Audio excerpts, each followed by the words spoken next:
Classes, go to our handouts.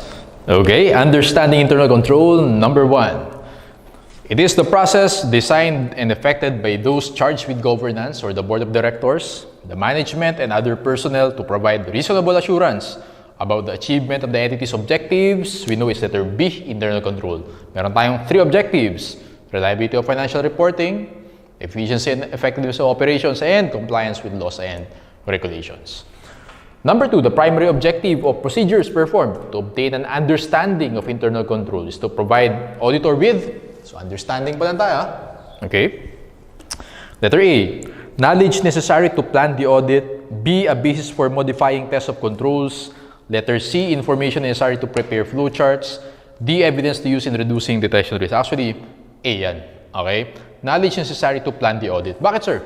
Because, again, pag understanding, alright? Pag understanding pala, dyan mo malalaman kung anong strategy mo. It's either mag-TOC ka muna, then substantive testing, or diretso substantive testing ka na. Tama? Okay. So, again, if mataas yung, at maximum yung control risk natin is at below maximum, ayan, TOC muna, and then substantive testing. Pag at maximum siya, diretso substantive testing. Answer natin is letter A, knowledge necessary to plan the audit.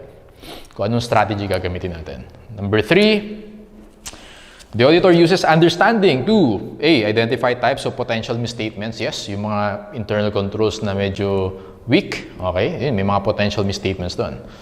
Alright, so for example, yung sa deposits, weak yung internal controls. Well, maapektuhan yun yung deposit liabilities. Tama?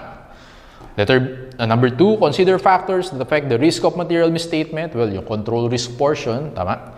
And number 3, design nature, timing, and extent of audit procedures. Obviously, yung control risk mo may effect siya dun sa detection risk, which will affect your nature, timing, and extent of the audit procedures. Answer natin for number 3 is dog 1, 2, and 3. Number 4, the primary responsibility for establishing and maintaining internal control. Alam natin, class? Answer natin dyan is letter C, management and those charged with governance. Okay? So dyan, kaya meron tayong control environment. Okay? Commitment level of the management and BOD. Number 5, auditing standards require the auditor to obtain an understanding of the client's internal control structure. Actually, answer natin dito, class, for every audit. Okay? Yung understanding of internal controls, kasama siya sa process na audit process natin. So kahit na yung client, naging client mo na siya for past 5 years, okay? Sa 6th year mo, kailangan mo pa rin mag-understanding internal control. Okay? Hindi pwedeng dahil nagganon ka na last year, na-perform mo na last year, hindi mo na gagawin yun. Hindi pwedeng ganun. Required tayo na gawin yun every audit. Okay? Letter A yung sagot natin. Number 6, which of the following is a reason to establish internal control? Let's go to letter A, to provide reasonable assurance that the entity's objectives are achieved. Again, yung 3 objectives natin. Letter A is sagot sa number 6. Let's go to number 7. When obtaining an understanding of controls that are relevant to audit, the auditor is required to A, evaluate the design. Well, yes. B, determine whether those controls have been implemented. Yes. C, evaluate the design and determine whether they have been implemented. Design and implementation. Yung letter D, evaluate the design, determine whether they have been implemented, and by performing test of controls. Take note, class, na ang tanong sa number 7 is about understanding. Di ba dalawa yan? Meron tayong understanding and meron tayong testing of internal controls. Actually, yung TOC or yung testing, next meeting natin gagamitin yan or i-discuss yan. TOC is about the effectiveness, okay, of internal controls. So, ang tanong sa atin dito is the understanding. Okay? Kaya sagot natin dito, class, is letter C. Understanding or evaluate the design and the implementation. Mali yung letter D because letter D is TOC na yan. Okay? Hindi yan understanding. So, letter C yung sagot natin. Number 8, which of the following internal control objectives would be most relevant to audit? So, alam natin, yung objective number 1, which is financial reporting objective, letter C. Number 9, which of the following statements concerning the relevance of various types of control to a financial statement audit is correct? A, all controls are ordinarily relevant to audit? Not really. B, controls over safeguarding of assets and liabilities are of primary importance?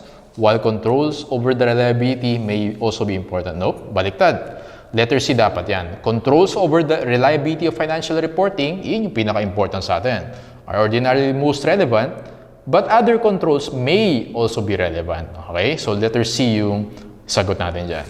And before we go to number 10 class, actually meron tayong 3 types of controls. Okay? Meron tayong tinatawag na PDC. PDC controls. Okay? Yung P stands for preventive controls. So when you say preventive, these are controls, okay, na ang goal niya is to detect or to prevent before the problems arise. Okay? Kaya preventive. For example, class, segregation of duties. Okay? Ano pa? Physical access. Ayan, yun yung mga maganda examples. Before the problems arise. Or authorization. Ayan, so before siya. Authorization. Alright? Ang tawag natin doon is preventive control. Ngayon naman class, meron din tayong tinatawag na detective control. Yung D, detective control. Kung sa preventive, before problems arise, dito naman, as problems arise. Okay? For example, bank recon. Okay? Yung bank recon, makikita mo yung error, okay? Or makikita mo yung flaw sa internal control sa month end pa. Okay? Sa end of the month. Kaya, as the problems arise. Unlike yung preventive, internal control siya para ma-prevent. Pag proper yung segregation of duties mo, ma-avoid mo yung problem sa internal control. Okay? Yung detective naman, as problems arise. So, meron kang, ayan, pinakamaganda dyan is bank reconciliation. Number 3, we have what you call corrective naman. Corrective controls to remedy problems that have been discovered by the auditor. Okay? To remedy the problems discovered. So, yun yung after the fact. Okay? Ito yung before, ito yung after, okay? After the problems arise, and then ito naman yung to correct naman the problem, to correct the problems. Ang maganda example ng class, yung maintaining backup. Okay? Maintaining backup or hard copies or yung mga cloud, ganyan. So, yun yung corrective controls. Again, meron tayong tatlo, preventive controls, detective controls, and corrective controls. All right.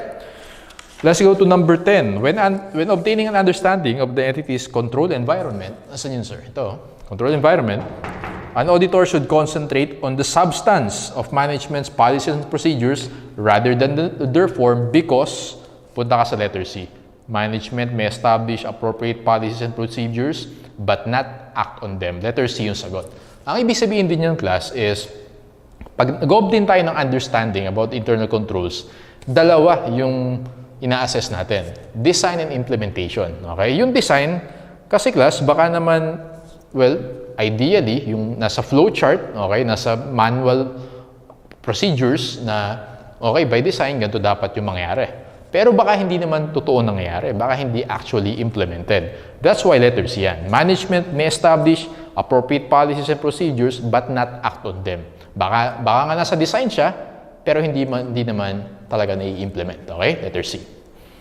Number 11, in obtaining an understanding of internal control relevant to audit, an auditor is required to obtain knowledge about, okay, A, effectiveness of controls that have been implemented. Actually, mali yung A. Kasi yung effectiveness, dito yan sa testing of controls. Take note class, yung tanong sa 11 is understanding. Design and implementation ka pa lang. Wala ka pa sa effectiveness. Okay? A is incorrect. Sa TOC yan. B, consistency. Okay? Letter C, design. Tama yan. Design yan. Design and implementation. D, controls related to each class of transactions, etc. Best answer is letter C, design. Okay, number 12. An auditor's flowchart of a client's information system relevant to financial reporting is a diagrammatic representation that depicts the auditor's. Okay, actually class yung flow charting na yan, i-discuss natin yan next meeting, okay, sa test of controls. Kasi very important yan eh. Diyan marami talagang tinanong sa board exam eh. So gusto ko talagang gets nyo yan. But basically class, yung flow charting, yun yung minention ko kanina. Yung ihingin mo kay client na manual of processes, flow charting yun. Makikita mo kung ano yung flow ng process, okay, mga documents, mga departments, and so on. So yun yung more of design yan. Letter D yan, understanding of the system. Okay? Letter D, understanding of the system. Yung A, B, and C, assessment of control risk, identification of weakness, assessment of control effectiveness, more of test of controls yan. Yung flow charting, more of understanding. Okay? Actually, understanding the design.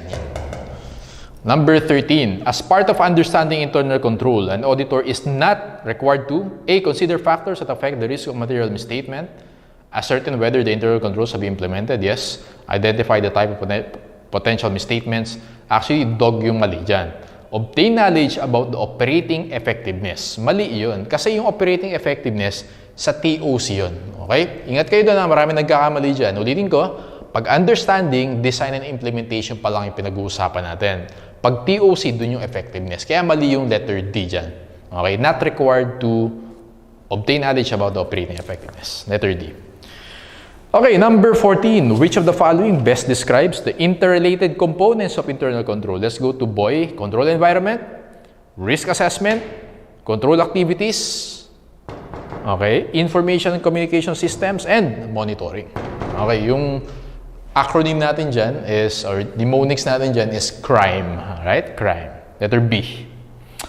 Number 15. This internal control is the foundation for all other components. It sets the tone of the organization, provides discipline and structure, influences the control consciousness of the employees, control environment. Okay? Level of commitment of the management and the board of directors. Letter C. Number 16, management philosophy and operating style most likely would have a significant influence on an entity's control environment when, actually, boy yung sagot dyan. Meron siyang significant influence if management is dominated by one individual. Okay? Pag yung CEO, CFO, COO, iisa lang, one person lang, well, mas malaking influence sa decision making. Okay? That's why yung answer dito, class, is boy. Management is dominated by one individual.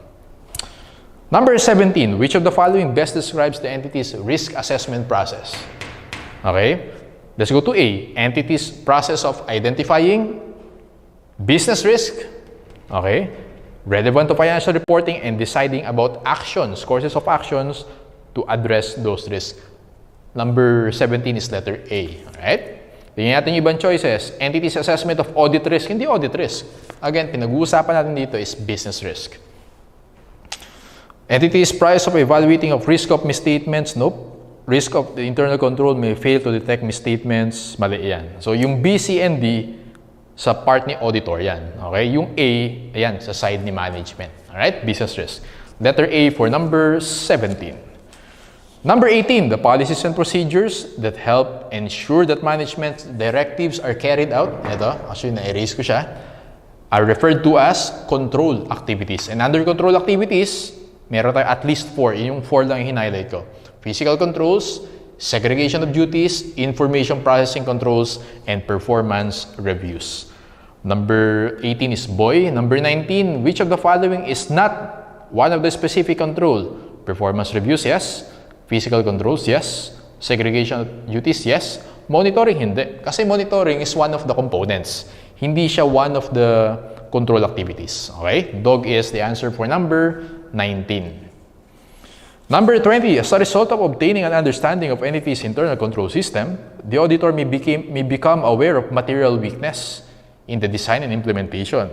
The auditor is required to communicate this matter to, answer natin dyan is A, those charged with governance or management. Letter A. Actually, class, audit, ang isang another value pa na mabibigay natin sa client is, syempre, na-understand natin yung process, tama, internal controls. Sa practice class, ganito ginagawa dyan. Yung mga flaws, okay, mga weaknesses na makikita mo sa processes ni client, i-compile mo lahat yon, i-document natin lahat yon, and magpo-propose tayo kay client kung paano i-improve yon. Okay, yun, isa pang value na binibigay ng audit team sa client. Okay? So again, responsibility natin is to provide an opinion. Okay? But, yung secondary value na pwede natin ibigay kay client is how to improve the processes of the client. As you notice, sa illustration natin kanina, pag okay yung process, pag okay yung internal controls, okay din yung magiging journal entries. Therefore, magiging okay din yung financial statements. Ganun yung assumption. Okay? Kaya dito, class, kaya yung assumption natin dito, kaya pag mababa yung control risk, TOC muna, and then substantive testing. Because pag okay yung TOC natin, okay yung FS. Mas konti na lang yung substantive testing natin. Okay? Sige. So, A yung sagot natin sa number 20. Number 21, internal control can provide only reasonable assurance of achieving entities' control objectives. One factor limiting the likelihood of achieving those objectives is letter C and class. The cost of internal control should not exceed its benefits. Again, di ba mayroon tayong tatlong objectives in internal controls? Financial reporting, yung effectiveness and efficiency of operations, and compliance. Kaya lang class, reasonable assurance lang yun. Wala tayong absolute assurance na ma-achieve lahat ng objectives na yun. Bakit sir? Because meron tayong tinatawag na inherent limitations in internal control. Okay? Number 1, management override. Okay? Management override, and isama na rin natin sa discussion yung number 2, yung collusion among employees. Collusion among employees. Ayan. So, kahit gaano ka-effective yung internal controls mo, meron pa ding management override. Yan yata yung sinasabi ng mga teller, yung override please, naririnig niyo yan? Ayan. Maganda example niyan yung kanina, yung Luckin Coffee. Tama? Si CEO and CFO mismo, sila yung nagmamanipulate ng FS. So, though hindi talaga effective yung internal controls of Luckin Coffee, pero kahit effective yung internal controls nila, kung si CFO and CEO mismo, sila mismo yung gumagawa ng way para mag-fraud, okay? Kahit gano'n ka-effective yung internal controls, hindi mapipigilan yon basically, okay? May hirapan sila pag effective, pero hindi talaga mapipigilan. Kaya reasonable assurance lang. Collusion among employees, ang maganda example niyan, yung RCBC heist, okay? Yung branch manager nag-open ng accounts, yung may Bangladesh, kunento ko sa inyo. So, if you remember, yung branch manager ng RCBC sa Jupiter in Makati, nakipagkulod yun. Tama? Obviously, sobrang ganda na internal controls ng RCBC kasi listed company yun. Yun yung expect mo. Pero kahit gaano ka-effective yun, internal controls, may collusion eh. Okay? Yung collusion is one of the inherent limitations. Kahit gaano ka-effective yan, basta may collusion, mas mababypass pa rin yung mga internal controls na yan. Alright? And then, number 3 is cost-benefit. Okay? Siyempre, the benefits have to outweigh the cost. For example, alam natin, yung authorization recording custody, dapat iba-ibang tao yan. Kaya lang class, kung mag-hire ka ng ibang tao, additional salaries na naman yan. Baka hindi na worth it yung mape-prevent mo na fraud, okay, kung magbabayad ka rin naman ng additional salaries. Gets yan? So, cost-benefit. Hindi lahat ng internal controls possible na i-implement mo. Siyempre, depende rin sa budget ng company yan and sa benefits na marireceive natin from implementing that internal control. Okay? And then last one is human errors. Okay? Human errors. For example, kanina sa bangko, video, yung teller. Okay, possible pa rin na magkamali yan. Especially whole day nag-work yan. Siguro bandang afternoon, medyo pagod na, no? Pagod na mentally, physically, baka nagkakaroon din ng errors yung mga teller na yan. For example lang. Okay? So, yung inherent limitations class, ito yung mga reasons kung bakit yung entity's objectives, wala tayong absolute assurance na ma-achieve sila by or through the internal controls. Gets? Okay. Kaya sagot natin sa number 21 is letter C. Cost-benefit. Number 22, inherent limitations in an internal control must be considered in evaluating its effectiveness. Inherent limitations do not include A. Misunderstanding of instructions, mistakes of judgment, ito siya, human errors. Incompatible functions, mali yan. Yung incompatible functions, weak internal controls yun. Okay? Ibig sabihin ng incompatible functions, for example, isang person, inassign mo both sa authorization and recording, yun, weak yun. Incompatible functions yun. Okay? Hindi yun inherent limitations, flaw in the internal controls yun. So, boy yung sagot dyan. Collusion, yes. Management override, yes. Boy yung sagot. The internal control cannot be designed to provide reasonable assurance that A. Transactions are executed in accordance with management's authorization. B. Fraud will be eliminated. Yes. Dami kong stories, di ba? Puro fraud. Because again, it boils down to the lack or weak internal controls. Okay? Boy yan. Hindi mo mapipigilan yung fraud kahit maganda yung internal controls mo because of this. Alright? So, C. Access to assets permitted only in accordance. Yes, pwede mong pigilan yan. May mga physical controls tayo. Tama? And then D, the recorded accountability is compared to existing asset at reasonable term. Pwede yan. Pero again, you cannot eliminate fraud. Okay? Kahit sobrang ganda ng internal controls mo. 24, proper segregation of duties or responsibilities. Authorization, recording, custody, letter boy. Authorization, recording, custody. Last 2 items. After documenting the client's prescribed internal control, the auditors will often perform a walkthrough of each transaction cycle. An objective of walkthrough is, ano nga ba klaseng walkthrough? Na-erase ko na ba? Basically, yan yung re-performance. Okay? Pili ka ng isang transaction na nangyari for that year, ititrace mo sa buong process. Answer natin dito, class, is letter A. Verify that the controls have been implemented. Obviously, pag na-trace mo siya, uy, ito, may deposit slip talaga. Uy, may validation. Uy, may journal entry. Na-trace mo sa buong cycle, sa buong process, alam mo na properly implemented yung internal controls. Gets? Okay. Letter A. Number 26, when obtaining understanding. Understanding pa lang, ha? Okay? Of the entity's internal control, the auditor should obtain knowledge about the design, yes. Implementation, yes. Operating effectiveness, no. Kasi testing of controls yun. Answer, boy, yes, yes, and no. Okay? So, yung testing of controls, next meeting yun. Yun yung part of our discussion on understanding internal controls. Yung focus natin doon, effectiveness naman of internal controls. Okay? So, that's the end of our discussion for understanding internal controls.